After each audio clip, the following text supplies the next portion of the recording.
Hey guys, SuperHorrorBro Mike here, and in today's video, we take a look at all 3 e-notes found within Dark Deception Chapter 4.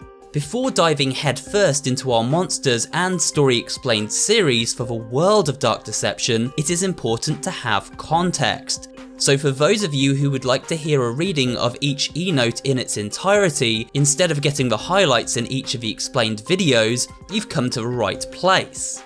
In this video, I show you the location of each of the notes written by a mysterious character who simply signs their name E.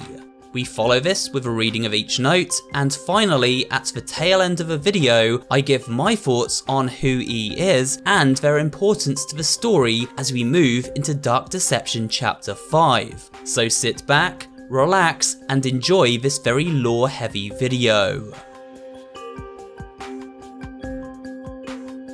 The first e-note is found in the Reaper Nurse stage Torment Therapy. After surviving the matron boss encounter and making your way back to the hospital entrance, look to your left in this corridor before triggering the cinematic cutscene, and inside you'll find the note pinned to the far wall. It reads as follows. As I feared, the circus and cathedral were just more dead ends. I had hoped to avoid making any more jumps, but there was no such luck. The additional jumps hit me harder than I was prepared for. The symptoms were excruciating and have still not yet fully subsided. More and more I'm aware that my time is running out. The demon's path led me to a rather large and ominous looking hospital. When I arrived, I was prepared for the next ridiculous nightmare, but instead I found it full of women. Nurses to be exact, and they were quite unusual as well. On the surface they appeared to be beautiful women, but I could see they were demons. They also wore medical bags over their heads while moving around on roller skates, which struck me as odd. I didn't care to look at what was underneath those bags, and I prefer to never find out. Like all the other monsters that I've encountered, their souls are bound into servitude to the demon whose footsteps I have been following. Even as I stood before them, the nurses didn't bother to attack me. They are demons that specifically prey on men and call themselves Reaper Nurses. I could feel in each of them the soul of a woman with a deep and scarring hatred for men. They were all born from that hatred. The hospital lures the souls of men that hate and disrespect women and offers them an eternity of torment by women that hate and disrespect men. How appropriate. They truly deserve each other. As I stood there in silence, one of them skated over and offered me a seat in the lounge. She even brought me a pot of tea after seating me. I refused to drink it, expecting that it would be poisoned or drugged. They seemed amused by my paranoia and laughed. After whispering to one for a few seconds, the other turned to me and asked if I'd like to join the Sisterhood of Healing and Mercy. They told me that my soul checked all the boxes and that a little initiation ritual was all that was required to join. I wasn't sure what she meant, but it didn't sound good. As they were all holding large, sharp syringes, I wondered if refusal would mean my immediate execution. I gripped my relic and prepared to jump as I declined their offer. They stood silently for a moment and then laughed more. They seemed unaffected by my response and told me to go ahead and make myself at home. I was allowed to explore the upper levels as much as I wanted, but not permitted to go near the restricted areas. As long as I did what they told me and didn't threaten their mission, I would remain safe. However, my curiosity was already piqued. Is there a way out in those restricted areas? I need to find out why they are off limits. E signing out. Next up in MASCOT Mayhem, as we approach the ominous Joy-Joyland castle at the very beginning of the stage, take a left instead of a right and head to the far side of the castle wall. As you can see, it is posted in clear view and reads as follows.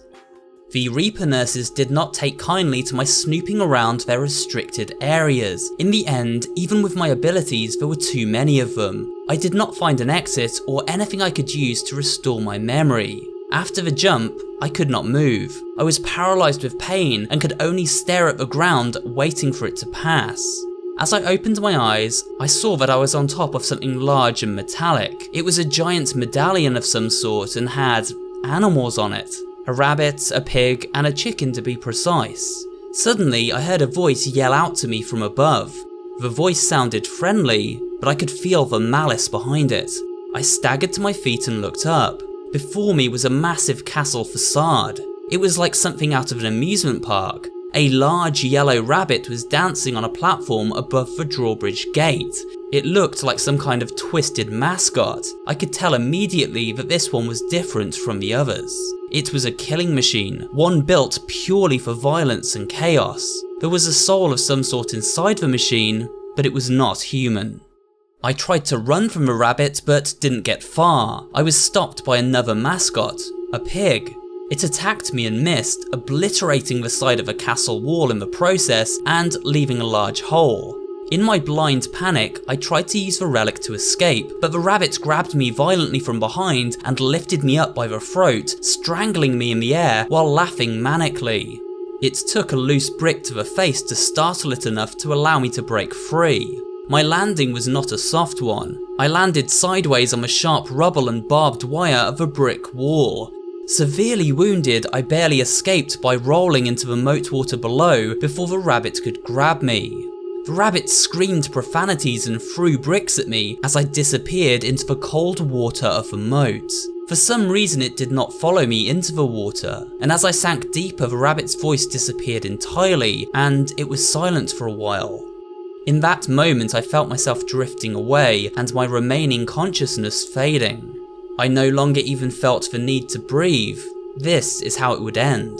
Then suddenly I heard another voice speak out from the depths. It was the demon.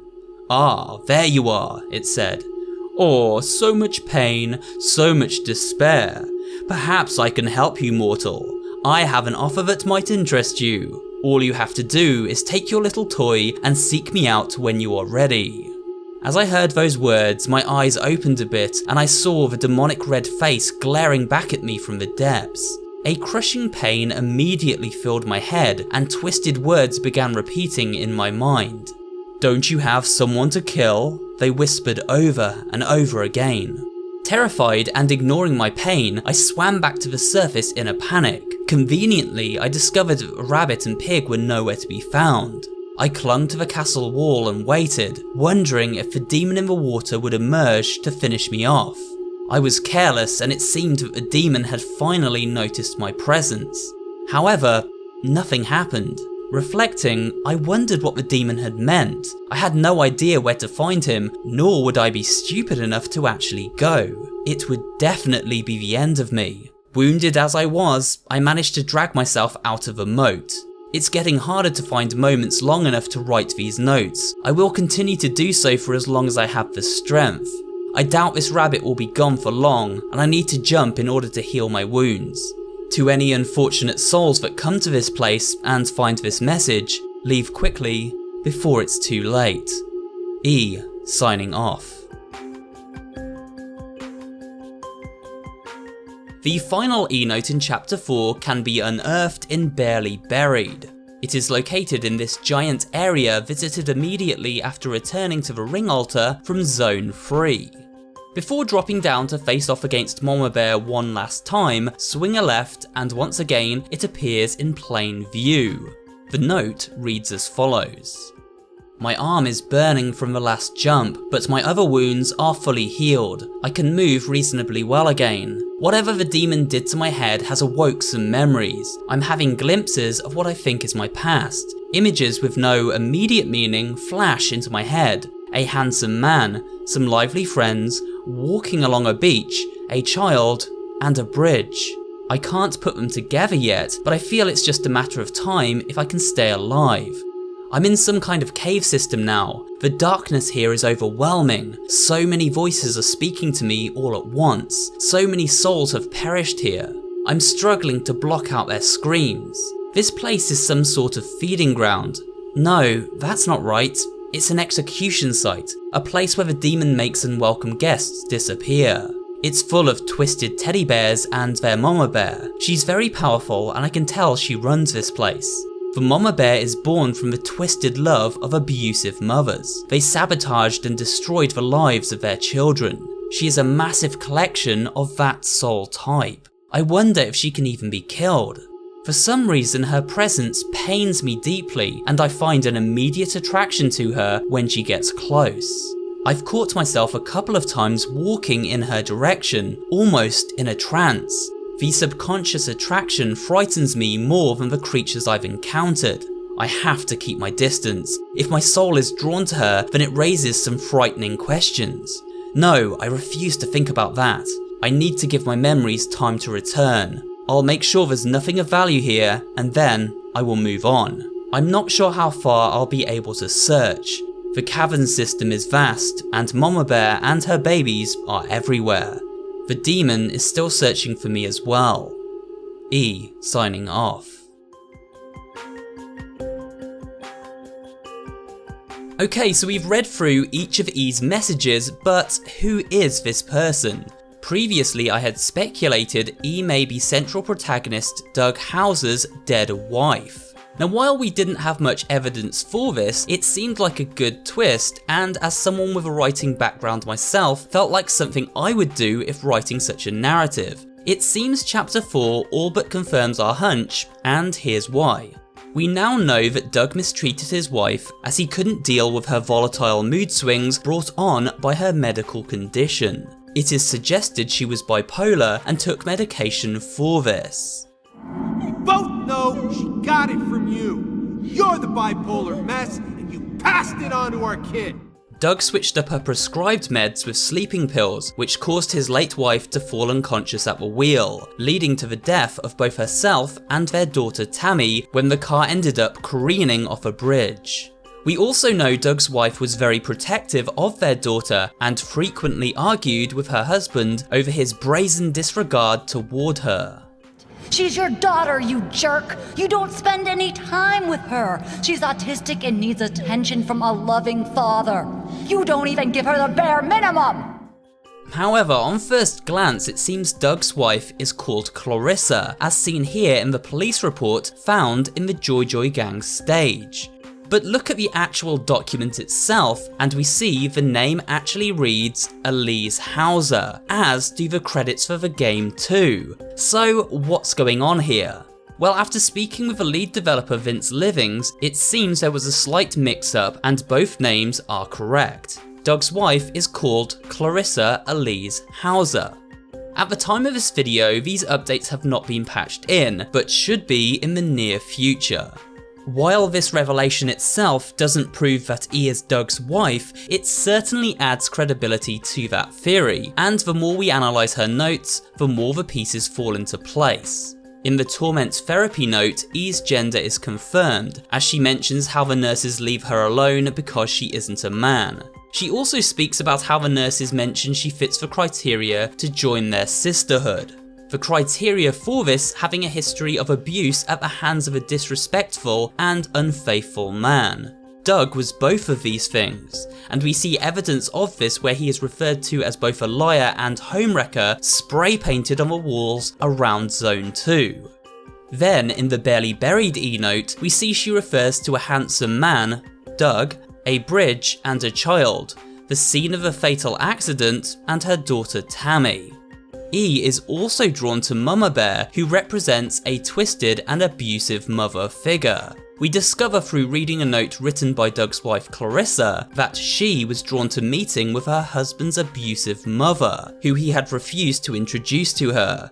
Becoming suspicious, Clarissa located Doug's mother in Pennsylvania and decided to do some detective work. She is now drawn to the symbolic representation of this person in these nightmare realms. It fits neatly together and would be some coincidence if this person is not Doug's wife Clarissa at this point in time. I mean, who else would it be, right? So why reveal a big twist one chapter ahead of Dark Deception's epic finale? Well, quite simply because while we have an idea of who E is now, we still have no concept of where she is at the time of Doug's story and what kind of state she's in. Was she eventually claimed by Malak? Could we see an ending where the corrupt souls of both Clarissa and Tammy come for Doug and he must find a way to save them? Or perhaps Doug and Clarissa find one another and team up to save their daughter's soul, healing their tattered relationship in the process. Or maybe Doug sacrifices himself to save them both. There are so many possibilities, and only time will tell where this crazy story full of twists and turns will end up. So stay tuned for more theories in the future, and of course, more Dark Deception coverage. But for now, we have come to the end of today's video. I hope you found it both entertaining and informative, and if you did, remember to leave a like, comment down below, and subscribe for more horror-related content. Thanks for watching, and I will see you on the next video.